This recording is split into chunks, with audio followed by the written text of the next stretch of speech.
welcome back to What's in the Pipe. I'm your host, Marissa Davis. For part 2 of our interview series on inline inspection, Kevin Wilson and Bernardo Cuervo are back in the studio with us.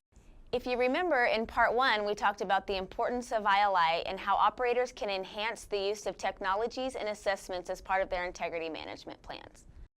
Today, I'd like to get your insights on the future state of ILI data and how new approaches and innovation can help operators manage integrity and their pipelines more proactively.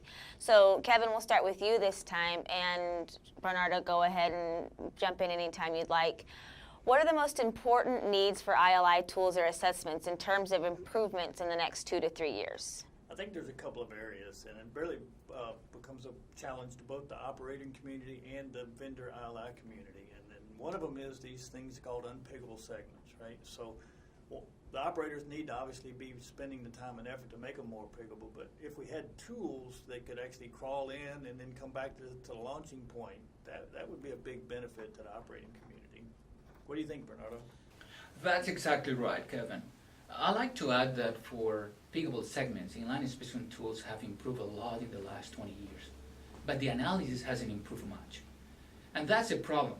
Pipeline operators cannot afford to run inline inspection tool and receive a report with thousands of anomalies. The solution for that is a second set of eyes to review the data in context with 2 purposes in mind.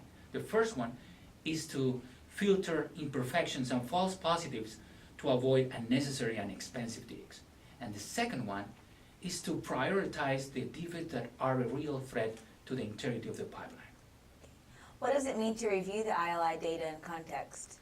The review of the ILI data using the vendor supply visualization software has to be done within the context of pipeline operating conditions, failure history, and pipe materials. We have to take into account seam manufacture, type of seam, year of manufacturing, previous failures, ratio of pressures, cathodic protection, and other ILI surveys.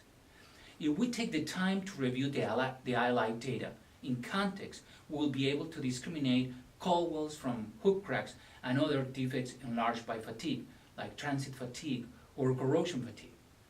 In addition, we can differentiate metal loss from selective seam well corrosion and from grinding, for example. I believe if we have a clear and a structured protocol to review the ILI data in context, we can lead to a more efficient screening of anomalies. That's good. How can companies start getting ready for those changes to realize benefits sooner?